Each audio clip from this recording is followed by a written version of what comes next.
कांग्रेस नेता दीपक सिंह ने जनतंत्र टीवी से खास बातचीत की। उन्होंने इस दौरान बीजेपी पर निशाना साधा और कहा, यूपी में बीजेपी नेता प्रधानमंत्री के जन्मदिन को सेवा दिवस के रूप में न मनाए। अगर मनाना ही है तो देश की बेरोजगारी, भुखमरी और महंगाई दिवस के रूप में मनाए।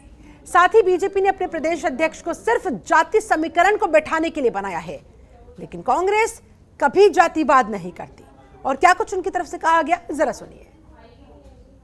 उत्तर प्रदेश के अंदर प्रधानमंत्री के जन्मदिवस पर सेवा पखवाड़ा मनाने जा रही है भारतीय जनता पार्टी। और इस पूरे सप्ताह जो है ग्रामीण क्षेत्र में और शहरी क्षेत्र में भी लोगों से मिलेंगे, उनकी समस्याएं जानेंगे और उनकी सेवा भाव से काम करें। हमारे साथ मौजूद हैं दीपक सिंह जी, कांग्रेस के वरिष्ठ नेता हैं।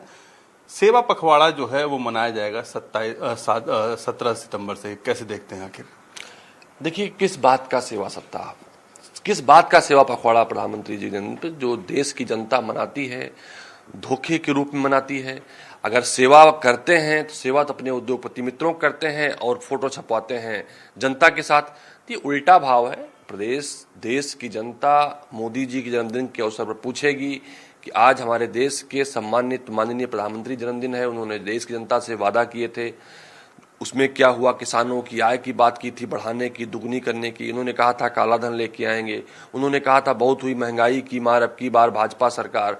उन्होंने कहा था बेरोजगारों को हम दूर करेंगे, रोजगार देंगे। तो ये तमाम ऐसे धोखे देकर वो हमारे देश की सत्ता पर आसीन है, देश के प्रधानमंत्री हैं। लोकतंत्र ये कहता है कि विरोध होना चाहिए, तो कांग्रेस पार्टी लोकतांत्रिक ढंग से उसे धोखा दिवस के रूप में मनाएगी कि देश की जनता के साथ प्रधानमंत्री जी ने धोखा दिया है, कम से कम सचेत हों और जो उन्होंने वादे किए उसे पूरा करें। पश्चिमी यूपी में डैमेज कंट्रोल करने के लिए भाजपा जो है जाट अध्यक्ष लेके आई है प्रदेश का।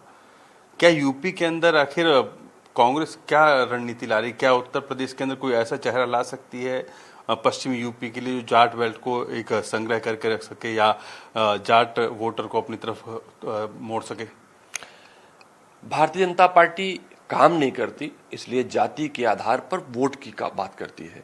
कांग्रेस पार्टी ने देश और प्रदेश के लिए काम किया है, तो कांग्रेस पार्टी जाति की राजनीति नहीं करती। अभी कांग्रेस पार्टी में राष्ट्रीय अध्यक्ष के चुनाव के तारीखें तय हैं, तो यकीनन चुनाव के बाद ही उत्तर प्रदेश में संगठन का काम होगा। लेकिन कांग्रेस पार्टी का संगठन जाति आधारित नहीं होगा। उत्तर प्रदेश के उत्थान, उत्तर प्रदेश का जो रोड मैप कांग्रेस पार्टी बनाएगी उसके आधार पर होगा।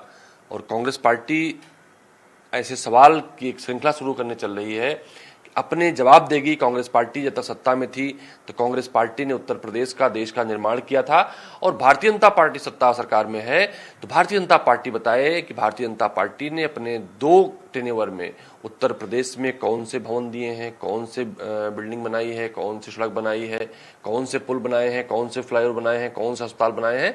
तो कांग्रेस पार्टी जवाब मांगेगी। धन्यवाद। तो ये थे दीपक सिंह ने साफ तौर पर बोला कि भारतीय जनता पार्टी भले ही जाति की राजनीति करे, लेकिन कांग्रेस ऐसी राजनीति नहीं करती। और वहीं साथ ही साथ उन्होंने ये भी कहा कि उत्तर प्रदेश के अंदर अब सवाल पूछे जाएंगे सरकार से कि आखिर 2 पंचवर्षीय की शुरुआत हुई है और इसमें क्या काम किए।